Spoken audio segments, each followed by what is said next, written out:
He called at 6:12 in the morning. Didn't say hello. Said, "I'm getting married tomorrow. I withdrew all the money from your bank accounts and sold the house.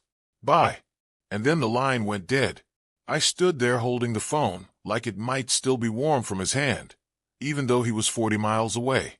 The coffee machine was hissing behind me, spitting steam like an old radiator.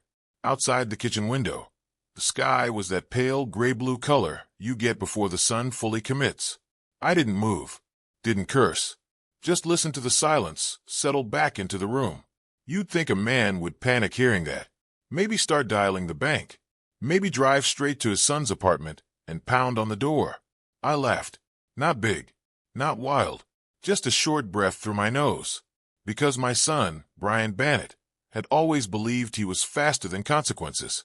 Even when he was 10, if he broke a lamp, he'd already have a story prepared before I stepped into the room. If he failed a test, he'd tell me about the teacher's unclear expectations before I even saw the grade. Always first to speak, never first to think. This wasn't a broken lamp, though. This was money. All of it, according to him.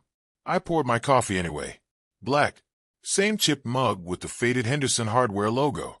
The crack along the handle digs into my thumb if I grip it wrong. I keep meaning to toss it out. Never do. I sat down at the kitchen table. The wood's got water rings from years of glasses set down without coasters. Margaret used to hate that. She'd slide little cork pads under everything, quiet and precise. Been 3 years since she passed. No, 4. It was 4 winters ago. The pipes froze that January. Funny what sticks. The microwave clock still said 6:12. I remember because I stared at it long enough for the colon to blink at me like it was judging something. Brian was 32. Not a kid. Worked in marketing. Or sales. Digital something. He changed jobs the way some men change razors. Said it was career mobility. Said stability was outdated. He met Vanessa 8 months ago. Maybe 9. They got serious in about 6 weeks. She had this polished way of talking, like she'd practiced conversations before having them. The first time she came over for dinner, she complimented the house twice. Not the food. The house. Feels valuable, she said. That word stuck. I remember the way she walked through the living room, slow, eyes moving across the crown molding like she was measuring it. Maybe I'm reading into that now. Maybe I wasn't then. Hard to separate. When Brian said he withdrew all the money from my bank accounts, I knew he believed it. He wouldn't bluff something like that. He'd check balances. Probably saw zeros where there used to be numbers. And the house. He said he sold it like you'd say you sold a used truck. Quick. Casual. I stood up from the table and walked down the hallway. The floorboards creaked near the linen closet. Third plank from the bathroom always does. I reached up to the top shelf and pulled down the small gray fireproof box. Left dust on my sleeve. I didn't rush. Sat back down. Opened it slow. Inside were copies of the trust documents. Notarized. Stamped. Dated. A transfer agreement signed after Margaret's funeral. No, wait. It wasn't right after. It was 2 months later.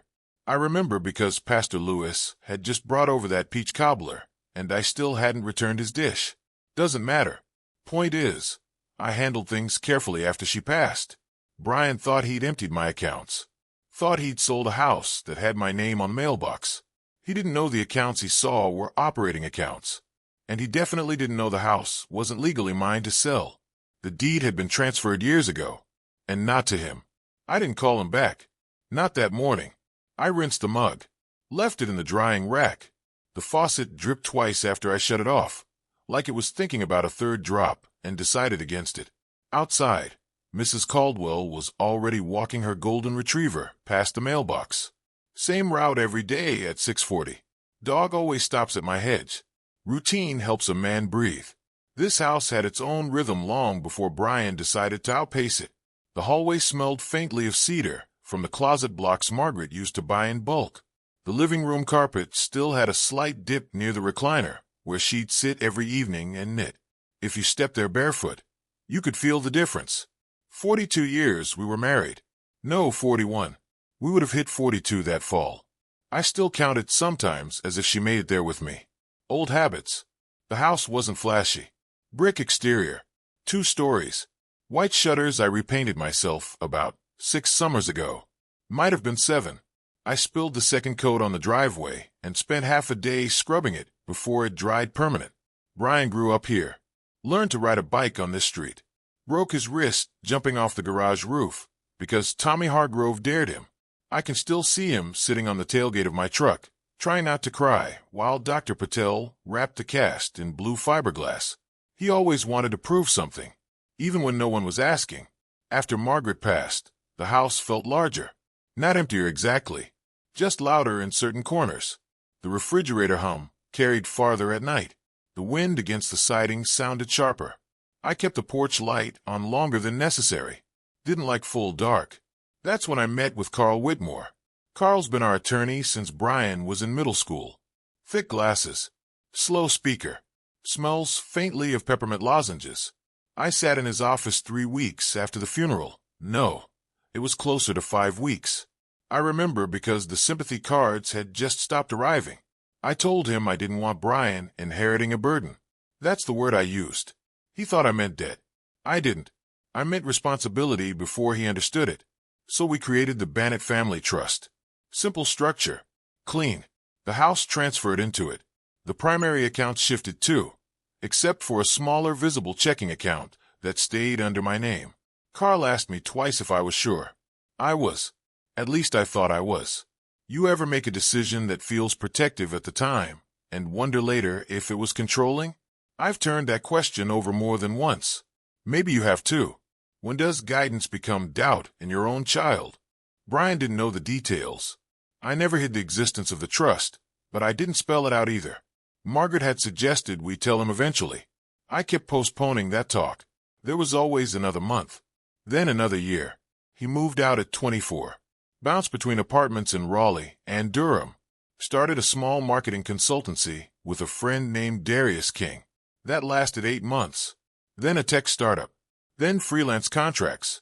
He made decent money at times. Burned through it quicker. When he introduced Vanessa, he sounded steadier on the phone, confident in a way that felt rehearsed. She worked in real estate development. That's what he said. Projects. Investments. Big vision, he called it. I remember her first visit here. She ran her hand along the staircase, railing like she was testing the wood. Asked how old the roof was. Asked if I had ever considered selling in this market. Just casual questions. Maybe. Brian kept glancing at her while she spoke, like he was waiting for approval. I noticed that. Didn't comment. That Thanksgiving, she brought a pecan pie from some boutique bakery in town.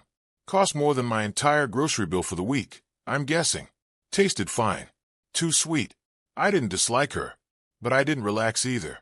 When Brian called that morning claiming he'd withdrawn everything and sold the house, what unsettled me wasn't the threat itself. It was the speed. Paperwork doesn't move that fast. Banks don't empty that easily. Unless someone believes they're smarter than the system, or unless someone's guiding them. I sat back down at the kitchen table with the trust documents spread in front of me. The paper felt thick, textured, official. Carl's signature in blue ink. Not digital. Real pen. I realized something then. Brian hadn't just acted impulsively. He'd acted certain. And certainty like that usually comes from somewhere. By 9 that morning, the neighborhood had fully woken up. Garbage truck groaning at the corner. Mrs. Caldwell arguing gently with her dog about something invisible in the hedge. A delivery van idling too long across the street. I still hadn't called Brian back. Instead, I called the bank. Not the customer service line. I asked for Linda Carver directly. She's been branch manager there for 12 years? No, closer to 10. She started the same year. The old oak tree out front got struck by lightning. I remember watching them cut it down from the lobby window. Linda answers her phone steady. Same tone every time. When I told her what Brian claimed, she didn't react right away. Just said, "Let me pull up your accounts, Mr. Bannett." Keyboard clicks. Silence. Then she said, "Your primary trust accounts are untouched." Primary. Good word. She did confirm that the smaller checking account, the visible one, had been emptied 2 days prior. Online transfer. Authorized login credentials. Roughly $28,000. I thought it was 32, but she read the exact figure. 28 and change. I thanked her. Didn't ask her to reverse anything. That surprised her. After I hung up, I stared at the wall clock above the pantry. The second hand ticks louder than it should. Cheap mechanism. Margaret always meant to replace it. Brian had access to that checking account years ago when he was in college. I never removed his name completely. Reduced permissions, yes. But the old login path still existed. I'd meant to close it entirely. Kept forgetting. That one was on me. But the trust accounts? Untouchable without two signatures and in-person verification. Carl set it up that way specifically. So Brian wasn't lying. He had withdrawn everything he believed existed, which meant he hadn't known about the rest. And the house. I walked into the study and pulled open the second drawer of my desk. Realtor letters live there. The kind that come unsolicited.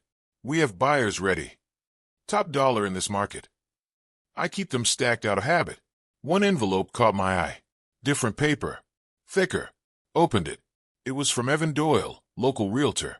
I'd met him once at a Rotary Club breakfast. Friendly guy. Too much cologne.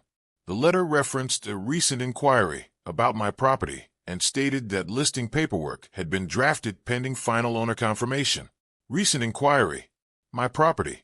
Drafted paperwork. No completed sale. I read it twice. Then once more. Brian hadn't sold the house. He'd initiated something. There's a difference. I called Evan. He answered on the second ring, breath slightly rushed like he jogged to the phone. He confirmed Brian had contacted him claiming power of attorney. Sent scanned documents. The signature looked legitimate at first glance. Evan had started preliminary steps but hadn't finalized anything because the trust ownership flagged in a background check. Background check. Good, Evan said. It didn't add up, so I paused it. Paused. I thanked him. Told him not to proceed under any circumstances without my direct presence. He agreed quickly, almost relieved. When I hung up, I felt something shift. Not panic, not anger, a tightening. Brian had attempted to move assets he didn't fully understand. He'd presented documents, claimed authority. He believed he could push this through in under a week. That level of confidence doesn't grow in isolation. I replayed Thanksgiving in my head.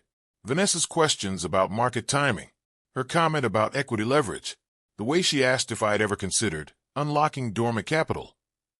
I didn't even know what that meant at the time. Maybe it's standard language in her world. Maybe it's not. Around noon, my phone buzzed again. Text from Brian. Why are you ignoring me? Ignoring. I set the phone face down on the table. Trust or verify. Confront or observe. I wasn't ready to confront. Not yet. Because if this was only Brian being reckless, that was one conversation. If someone else had steered him into this, that was another. I drove to Carl Whitmore's office just after 1. Didn't call ahead. His building sits between a dentist and a tax preparer. Same brick facade it's had for decades. The glass door sticks a little in humid weather. It wasn't humid that day, but I still had to pull twice. His receptionist, Gloria, looked up from behind the desk. She's got those half-moon glasses that rest low on her nose. Been there longer than Carl, I think. She said, Mr. Bannett, everything all right? I told her I needed 5 minutes. Carl came out of his office with a legal pad tucked under his arm. Same peppermint smell. Same careful posture. He ushered me in without ceremony. I laid the realtor letter on his desk first. Then I told him about the bank account. Then I repeated Brian's exact words from the call. Slowly, so nothing bent out of shape. Carl didn't interrupt. When I finished, he leaned back in his chair. The leather creaked. He took off his glasses, wiped them with a cloth he keeps folded in his breast pocket. Forgery, he said finally. I didn't answer. He slid a copy of the trust from his cabinet and placed it side by side with the scanned power of attorney Brian had sent to the realtor. Evan had forwarded it over while I was driving. At first glance, it looked convincing. My name, my signature, but the date stamp was wrong. Margaret's middle initial was missing in one reference. That detail only appears on older drafts from before we finalized the trust. Not on the signed version. Small mistakes. Loud ones. Carl tapped the paper with his pen. This wasn't done by someone who's seen the original documents. That landed heavier than I expected, because Brian had seen them. Years ago. Briefly, when we first signed. Or no, I'm mixing that up. He was out of town that week. That's right. We'd planned to explain it to him after, and then we postponed. He never saw the full execution copy, which meant he couldn't have recreated it accurately. I felt my jaw tighten, though I didn't realize it until Carl pointed it out. "Do you want to file a report?" he asked. That's when it hit me. This wasn't just a reckless son draining a checking account. This was fabricated authority. Someone drafted a document. Someone scanned it. Someone coached him on what to say to a realtor. I thought about Vanessa's career again. Real estate development, contracts, market timing, paperwork. I'm not accusing. I wasn't then either. But the pieces were starting to align. Carl explained the options calmly. We could file fraud charges, freeze further movement, send cease and desist letters, initiate protective proceedings. All correct, all loud. And once you go loud, you don't get to dial it back. I asked him one question. If I do nothing for 48 hours, what's the risk? Carl paused. That's rare for him. He usually has immediate answers. Minimal, he said finally. The trust structure blocks transfer, but the longer you wait, the more confident the other party may become. Other party. Not your son. Other party. I nodded. On the drive home, I noticed my hands were steady on the steering wheel. No shaking. No racing pulse. Just steady. That unsettled me more than anger would have. At a red light near the old gas station on Maple Street, I saw Brian's car parked outside the coffee shop across the road. I recognized the dent on the rear bumper from when he backed into the mailbox years ago. He was inside. Through the window, I could see him sitting across from someone. Vanessa. She was leaning forward, talking, hands moving slowly, deliberately. Brian nodding. He didn't look nervous. He looked assured. I stayed at the light longer than necessary, even after it turned green. Someone honked behind me. I moved on. I didn't confront them, didn't wave. I just drove home and sat in the driveway with the engine idling for a minute longer than usual, because for the first time, I realized this wasn't about money. And whatever was happening, I was no longer at the center of it. I didn't sleep much that night. Not because I was restless. The house was quiet as ever. Furnace clicked on around 2:10 a.m.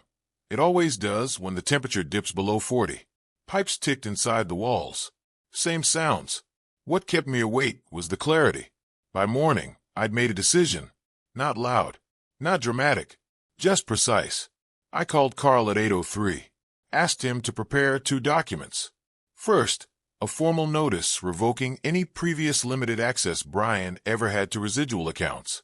Second, a certified letter to both Brian and Vanessa stating clearly that the Bennett family trust owned the property, and any attempted misrepresentation would be met with legal response. Carl asked if I wanted the word fraud included. I told him no. Not yet.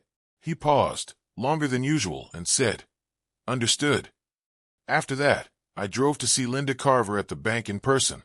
Her office smells faintly of printer toner and lemon cleaner. She printed out transaction histories. We reviewed security logs. The login IP traced back to an address in Raleigh. Brian's apartment. No surprise. But one detail stood out. The password reset had occurred from a secondary email account I didn't recognize. Not Brian's old college one. A different address entirely. I asked Linda to print that line again. She circled it for me. Secondary recovery email. Not mine. Not his old one. New. That meant someone helped set it up. Or suggested it. I drove home slow. Windows cracked. Early spring air has that mix of cold and thawing earth. I passed the elementary school, where Brian learned multiplication tables. The playground equipment's been repainted since then. Bright blue now. Used to be dull green. Time shifts things quietly. When I got back, there was a white envelope taped to my front door. No postage. Hand-delivered. Inside was a copy of what looked like a draft sale agreement for the house. Purchase price listed. Buyer name redacted in places. Careless editing. And at the bottom, a sticky note in Vanessa's handwriting. Yes or no? We need clarity. Clarity. I stood there on the porch reading it twice. The wood beneath my shoes felt solid. The porch light, still the same one Margaret picked out 20 years ago, buzzed faintly even though it was daylight. Brian hadn't knocked, hadn't come inside. He'd taped paperwork to the door like I was a tenant. That stung. Not in some dramatic way. Just practical. Distance. I went inside and laid the paper flat on the dining table. Smoothed it with my palm. The print quality wasn't high-end. Ink slightly streaked on one edge. Rushed. I noticed the buyer entity listed was Vanguard Horizon Holdings LLC. I've seen enough business names to know when one's newly formed. This felt new. I called Darius King, Brian's old business partner. Haven't spoken to him in years. He answered on the third ring, surprised but polite. I asked him one question. Is Brian good with paperwork? There was a pause. Then Darius exhaled softly. Brian's good with presentation, he said. Details, not so much. That confirmed what I already suspected. Someone else handled the details. I didn't call Brian back. Instead, I drafted a short message. Come by tonight. Alone. I stared at the word alone for a second before sending it. Was that controlling? Maybe. But this conversation couldn't happen with a chorus in the background. Around 6 that evening, I walked through the house slowly, touched the staircase railing, adjusted the photo frame in the hallway. The one of Brian at his high school graduation, standing between me and Margaret. He looked proud that day. Earnest. Or maybe I'm remembering it softer than it was. Memory does that. At 7:12 p.m., headlights pulled into the driveway. Single set. Engine shut off. Door opened. Footsteps on gravel. I stood in the living room, not by the door. Let him knock. He did. 3 times. Measured. Before I opened it, one thought crossed my mind. If I pushed this too far, if I went fully legal, fully cold, I might win the house. But I might lose my son. And I didn't yet know which loss would cost more. Tell me honestly, at what point does protecting yourself stop being protection and start becoming pride? He stepped inside without looking around. Didn't hug me. Didn't remove his jacket either. Brian Bannett looked tired. Not guilty. Just stretched thin. There's a difference. I closed the door behind him. No small talk. He said, "Why are you making this complicated?" Complicated. I walked past him into the living room and sat down in the old recliner, the one with the slight dip where Margaret used to sit. I didn't gesture for him to sit. He stayed standing for a second, then dropped onto the couch. I placed a draft sale agreement on the coffee table between us. Flat. Who drafted this? I asked. He hesitated. Just a flicker. Then he said, Vanessa's consultant helped. Consultant. Not lawyer. Not attorney. Consultant. I nodded once. The power of attorney was forged. I said. Same tone I'd used to comment on weather. And the trust owns this house. That landed. He blinked. Looked at me like I'd just switched languages mid-sentence. What trust? There it was. I felt something tighten in my chest. Not sharp, not dramatic. Just a firm realization, settling into place. You never owned this house. I said. I don't either. Not directly. He leaned forward. You're saying I did all this for nothing. No apology. Just calculation. For something you didn't understand. I corrected. He stood up then. Started pacing. 3 steps to the window. 3 steps back. Same rhythm he had as a teenager before admitting to denting the truck. You were going to leave it to me anyway, he said. We just moved the timeline up. Move the timeline up. Like inheritance is a calendar adjustment. I watched him carefully. His eyes weren't wild. They were searching. For leverage. For angle.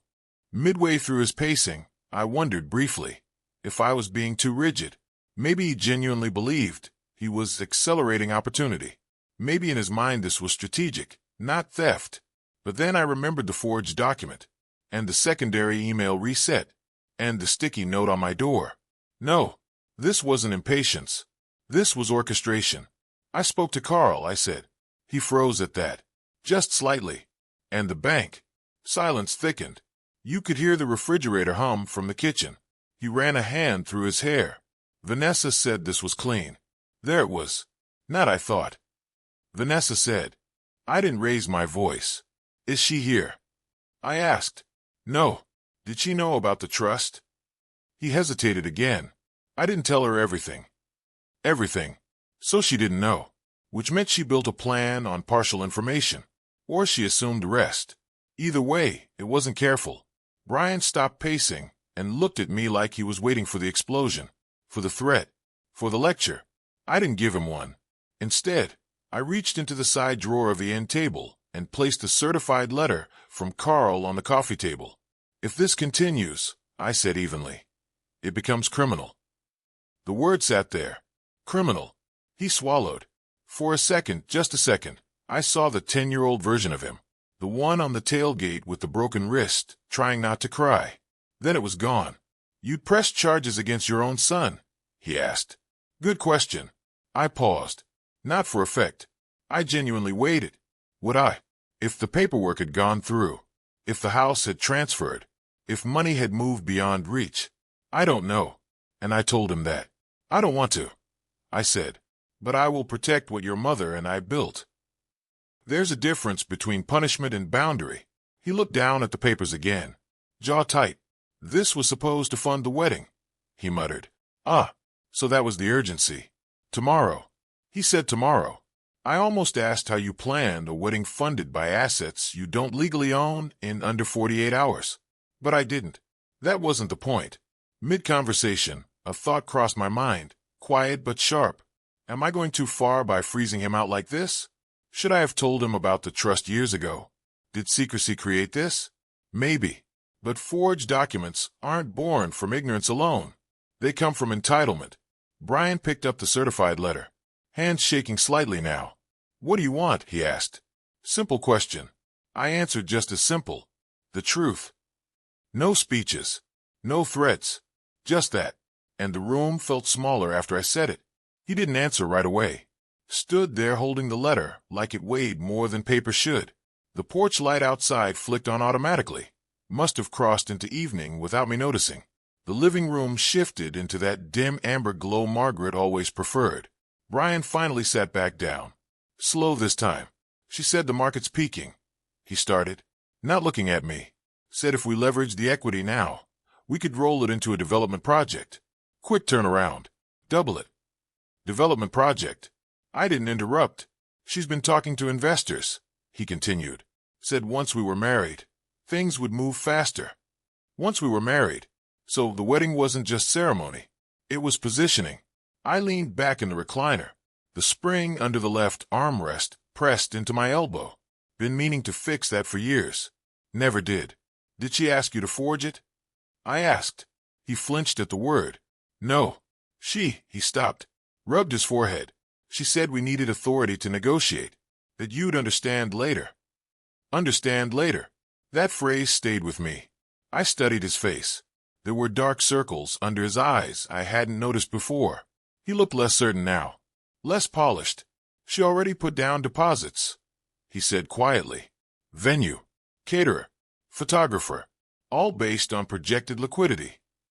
Projected liquidity. I almost smiled at that. Brian always did love impressive phrases. So this wasn't just ambition, I said. It was commitment. He nodded once. And then, after a long silence, he said something that surprised me. She told me if I couldn't access it. Maybe you never trusted me to begin with. There it was. Not about money. About trust. I felt something shift inside me. Not anger. Not exactly regret either. Something closer to recognition. I should have told him about the trust years ago. Not as a secret. As a conversation.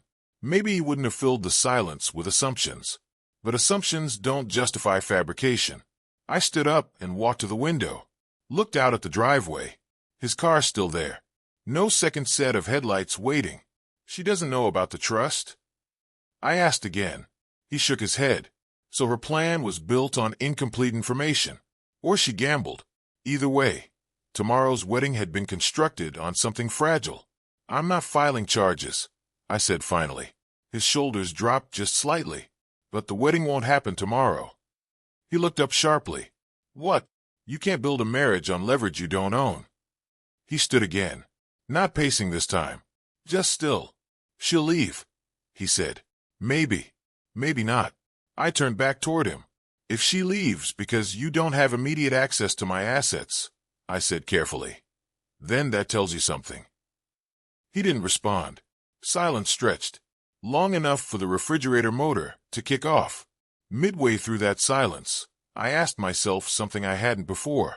If I had handed him everything at 25, would he be standing here differently? Or would this moment just have come sooner? Hard to know. I walked to the dining table and picked up the draft agreement. Folded it once. Clean crease. You're calling her, I said. Tonight. You're telling her the sale isn't happening. His jaw tightened. And if I don't? Then I moved forward legally. No raised voice. Just fact. He stared at me for a long moment. Then he pulled out his phone. Hand steadier now. He stepped onto the porch to make the call. I didn't eavesdrop. Couldn't hear much anyway, just low tones. A pause. Then her voice rising faintly through the wood. Sharp. He came back inside 5 minutes later. It's postponed, he said. Wedding too? I asked with my eyes. He nodded. Just once. He didn't cry. Didn't apologize either. Not yet. But something in his posture had changed. Less forward lean. Less performance. More weight. I didn't think you'd fight it, he admitted. That one stayed with me. Not, I didn't think you'd care. I didn't think you'd fight. I walked him to the door. Before he stepped out, I said, tomorrow morning, we're meeting Carl together. You're hearing everything. He hesitated, then agreed. After he drove away, the house felt quieter than usual. Not emptier, just settled. I stood in the hallway for a minute longer than necessary, and I wondered, if I had acted softer tonight, would I have helped him or harmed him? The next morning, Brian showed up at 8:55, 5 minutes early. That told me something. He looked different. Same jacket, same car, but less edge in his movements, like someone who hadn't slept much and finally realized sleep wouldn't fix it anyway. We drove to Carl Whitmore's office together. No music in the truck, just the hum of tires on pavement and the faint rattle from the passenger side door that I've ignored for, I don't know, a year? Maybe 2. Should have fixed that sooner. Carl didn't waste time. He laid the trust documents out on the conference table, walked Brian through every clause. Ownership structure, successor trustee conditions, asset protection triggers, legal consequences of misrepresentation.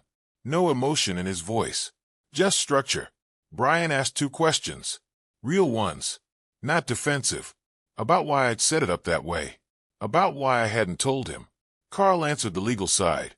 I answered the personal one. I was afraid you'd treat it like opportunity instead of responsibility, I said. That was the truth. Not polished, not pretty. Brian didn't argue. He just nodded slowly, like a man recalculating something internal. After the meeting, we stood in the parking lot for a minute. Cars passing on Maple Street. Dentist office door opening and closing. Normal day moving on without us. She's not answering my calls, he said. Vanessa. There was no accusation in his tone. Just fact. I don't know if she was using me, he added, or if we were both using each other. That's a hard realization. Doesn't come with fireworks. Just quiet. We didn't speak much on the drive back. When we pulled into the driveway, he didn't get out immediately, hands resting on his knees. I messed up, he said finally. Simple sentence. No performance. I believed him. I told him he'd be paying back the $28,000 from the checking account. Not as punishment, as correction. Structured plan. Monthly. He agreed. And I told him something else. The trust doesn't change, I said, but transparency does. That part was for me as much as him. We sat at the kitchen table for another hour. Went through finances openly. Accounts. Structure. Intentions. I showed him where the house truly stood. Not as leverage. As legacy. He looked around the living room differently then. Not measuring. Remembering. By afternoon, the wedding venue had posted a vague, event postponed notice online. I heard that from Mrs. Caldwell later when she came by with banana bread and too much curiosity. News travels fast in neighborhoods like this. Life didn't collapse. It adjusted. Brian moved back to Durham for a while. Not with Vanessa. On his own. Picked up consulting work again. Slower this time. More deliberate. We had a few hard conversations over the next months.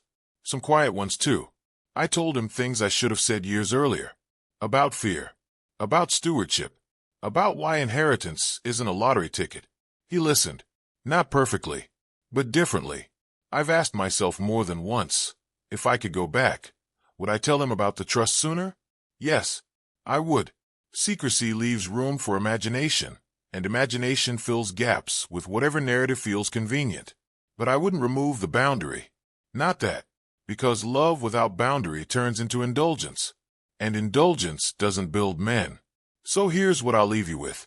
If someone only stands beside you when your assets are accessible, are they loyal to you, or to your access?